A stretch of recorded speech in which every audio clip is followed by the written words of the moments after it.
strangulation of the Jewish state, the one and only Jewish state, and no other states. Some people, like the government of Iran, want to destroy Israel through military might. BDS wants to destroy it more slowly, but no less painfully, through strangulation and pariah status. But the goals of the two are no different. BDS wants a Middle East Judenrein, free of Jews, where all have cultural and political freedom and economy except for Jews. There is a word for this, antisemitism. Don't even tire from stating this. BDS must be challenged by doing to it exactly what they seek to do to us, challenged in every forum, pilloried in every democratic institution, boycotted, placed outside the spectrum of gentlemanly debate. We don't give space to racists and anti-Semites. Our attitude must be exactly the same towards BDS. But you can do so much more than that.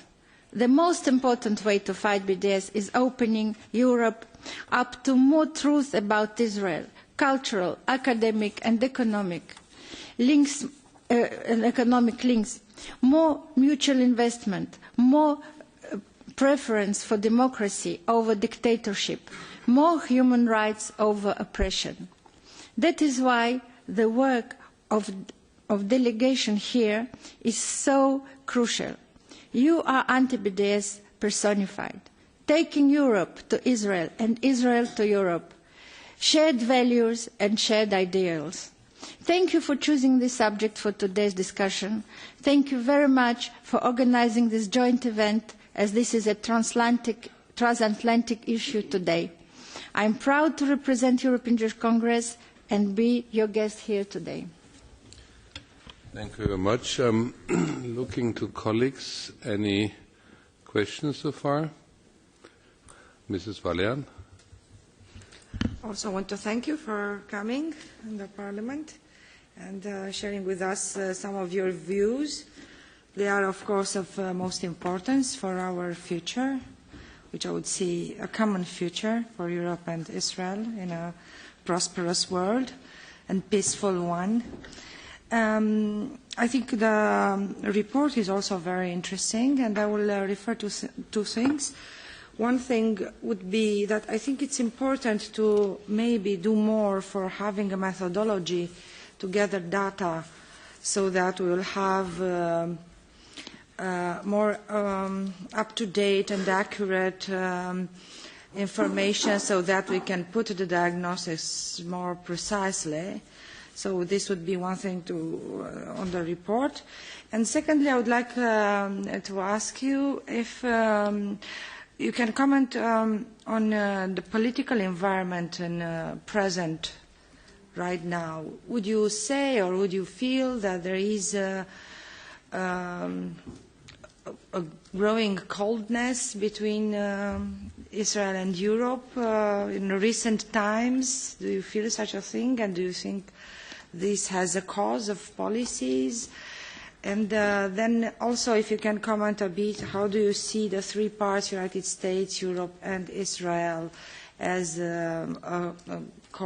cooperative partners for the future?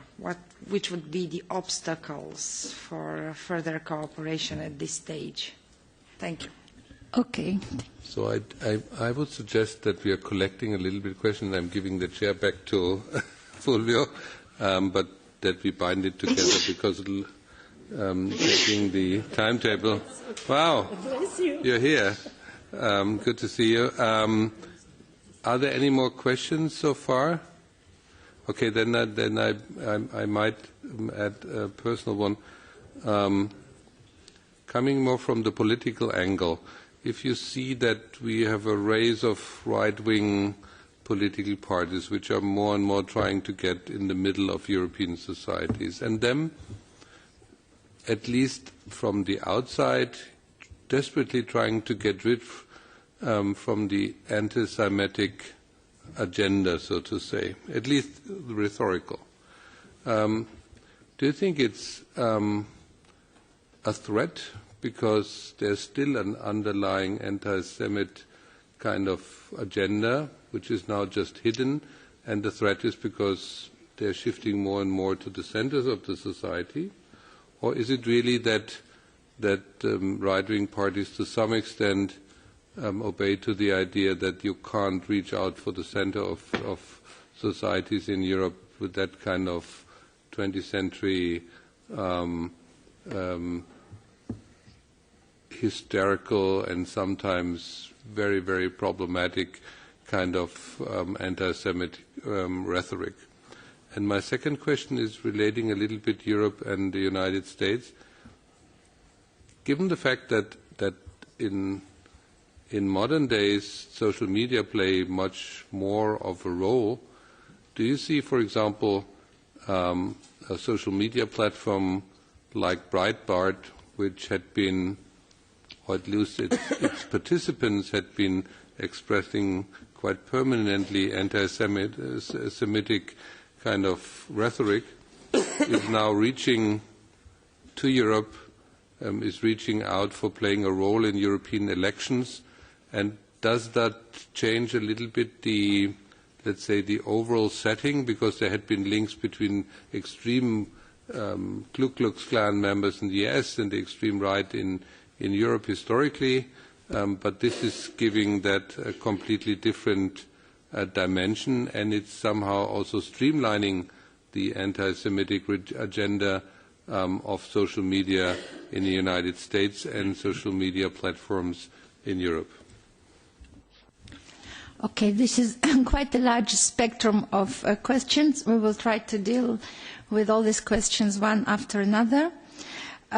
Maybe I will answer, first of all, the question about the relations between Israel and Europe and how I feel the development of these relations.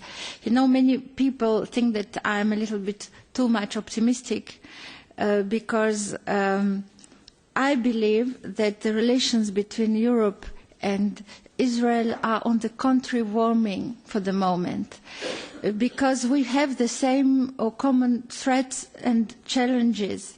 And I think that now Europe, after so many years, begin to understand how difficult it was for Israel to live under permanent terror threat every day, and how much efforts, money was dedicated to this self-protection in Israel, where people live every day their normal life, and you even do not imagine how much effort is behind of this to protect the population. And I think that, as I know, now there are a lot of new ties between governments, between law enforcement agencies. Israeli groups come here to try to help to teach law enforcement people how to deal, how to protect institutions, how to protect airports. There are a lot of action on this field, and I think even from the side of people living, European citizens, now I feel that we can more easily talk about, before for everybody the threat was Jewish problem. Now we come to have more and more common understanding, because nowadays, in the days of globalization of everything, it is the same about our way of life and about the threats that we have to meet every day. So I think that this is the beginning, and we do not have to think that European Union and Israel are enemies. Not at all.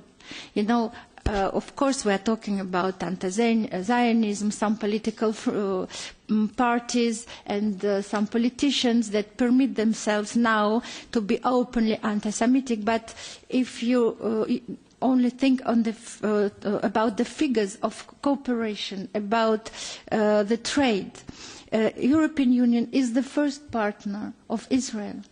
And I think that this we do not have to forget. There are a lot of trade agreements, and this continues.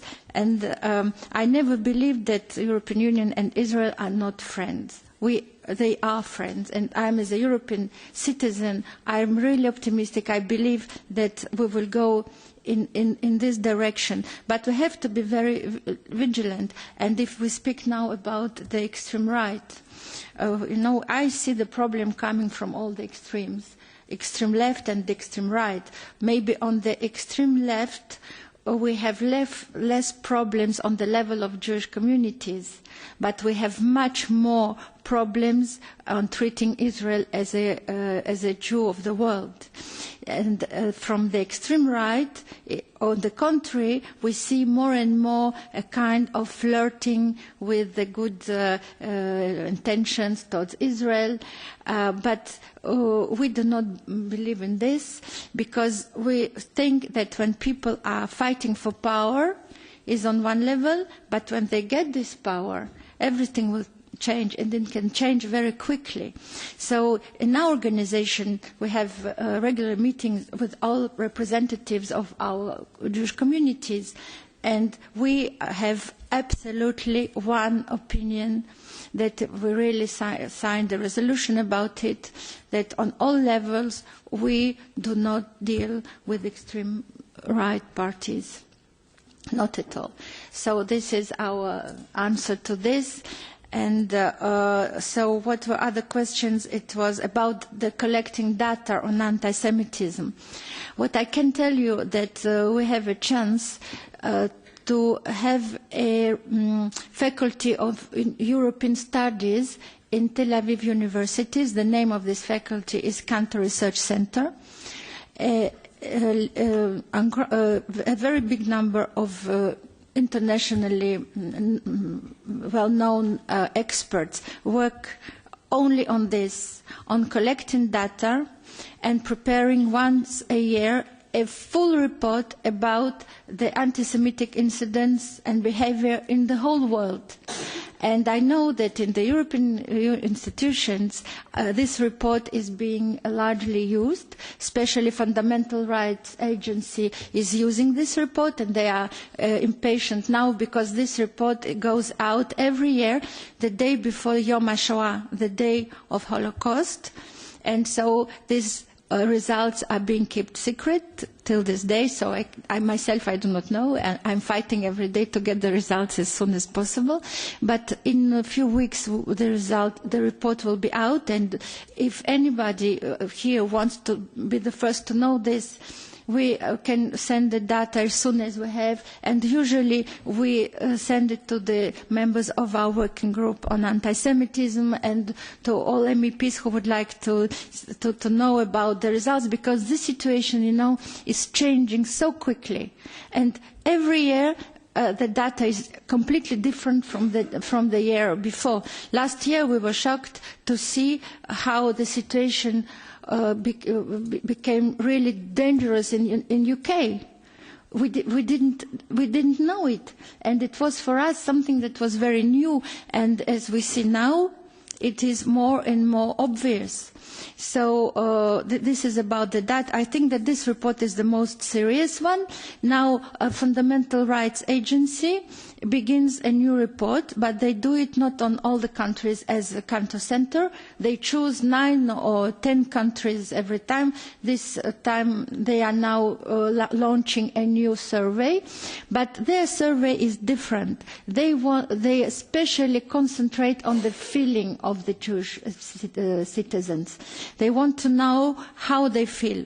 How many Jews, for example, in Poland feel threatened, feel not at home, feel not good, Their report is very much concentrated on this. If you want to know actual figures about the violent anti-Semitic attacks or how it grows or falls down, the Cantor Research Center, I think this is the best reference. So I do not know, did I answer all your questions? I think more or less I tried. Thank you very much for asking.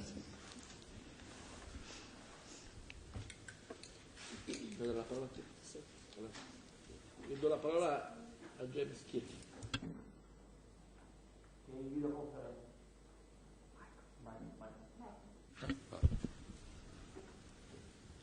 Do la parola al dottor Kirk che è in videoconferenza. James.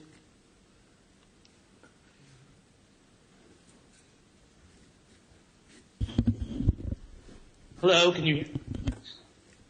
Great. Well, I'm going to be a little briefer than my my co-panelists, but both of them spoke about the ways in which Israel is demonized and used in anti-Semitic narratives. And I want to sort of look at the reverse of this, which is the way in which European Jews seem to be increasingly collateral damage to the conflict in the Middle East, and the ways in which anti-Semitism against European Jews is justified, or if not justified, then rationalized by what happens in the Middle East. And I think the clearest example of this was a court decision that came down recently in the German city of Wuppertal.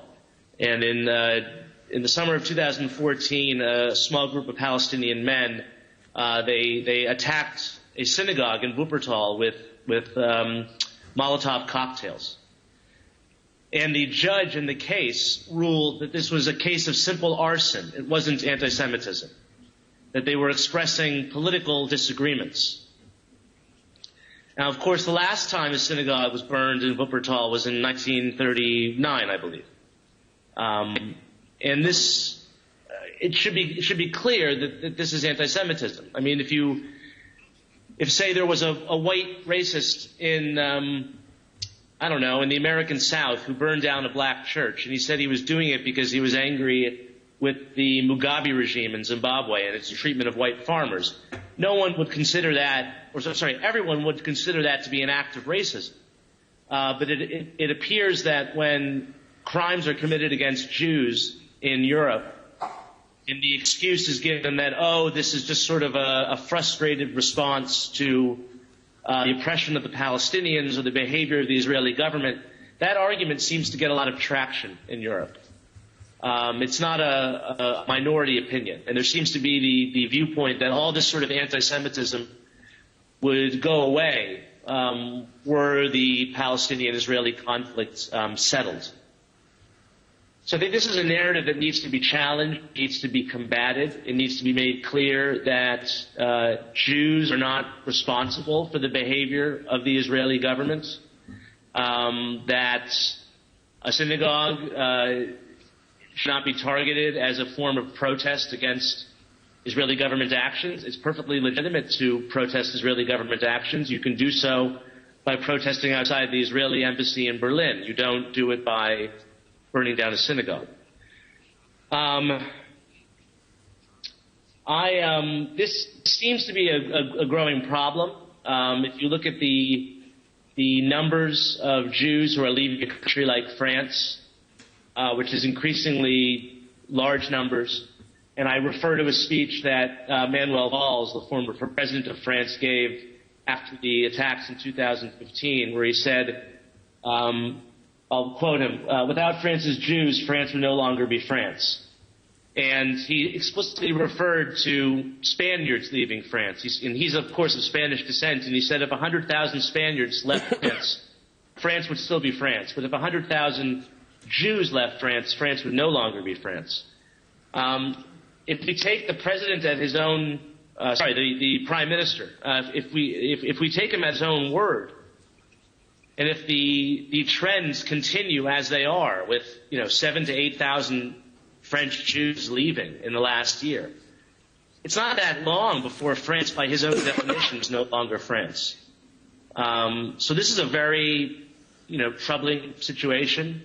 It's obviously different in every country, and I don't believe it's impossible to resolve this. I don't think that we're fated to seeing the gradual erosion or end of Jewish life in Europe. I'm not so pessimistic about it. But I do think the European mainstream societies need to be more aware of this problem, and they need to be more adamant in standing alongside their Jewish citizens in the face of anti-Semitism and calling anti-Semitism by its name when it manifests itself. So that's my little talk, and thank you for having me.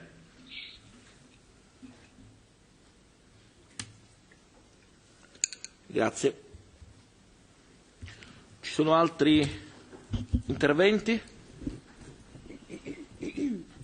No. Devo dire che oggi davvero è stata una giornata importante perché abbiamo affrontato con grande chiarezza il tema dell'antisemitismo e dobbiamo continuare a parlarne, perché in Europa il seme dell'antisemitismo si sviluppa con grande velocità.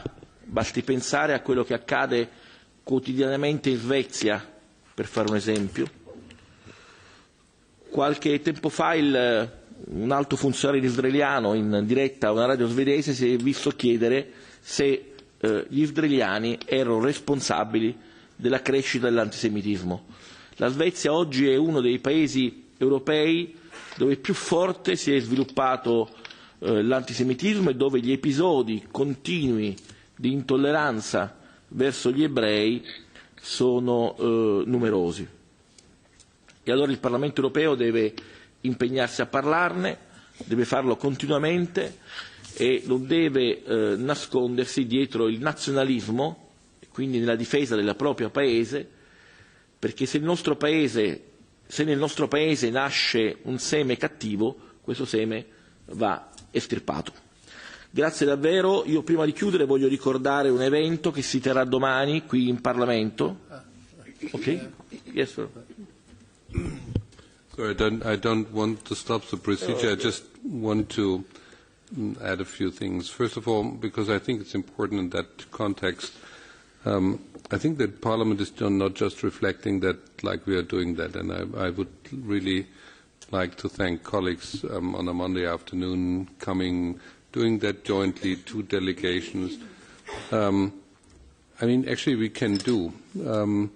The European Union and the General Director General Robert Jan Smit just portrayed that recently as the crown jewel of Horizon 2020, the research program of the Union did establish a few years ago, and that refers a little bit to Mrs. Valian, a program, a huge project actually, that's the European Holocaust Research Infrastructure. I mean, it's one of the biggest in the world. Big is a questionable issue in terms of Holocaust research, but I think it's a very important network, and it's going to develop to the extent that we think that it should reflect the origins of the Holocaust, but also it should look a little bit ahead and use Holocaust research to understand better what modern days anti-Semitism is like in Europe. And if you are honest and a little bit referring what the last intervention was reflecting is, I mean, we have a question. I mean, anti-Semitism in Europe, I think, and that had been the change over the last 20 or 30 years, religion and the Christian religion, at least formally, is no longer a transmission instrument for anti-Semitism as it had been for centuries. Right now, we are to some extent embedding the Muslim or Muslim parts of the population, and the question should be answered, and we have to have an open discussion to what extent the Muslim religion is at least partly a transmission instrument for anti-Semitism, specifically if we want to integrate that in free and open societies in Europe.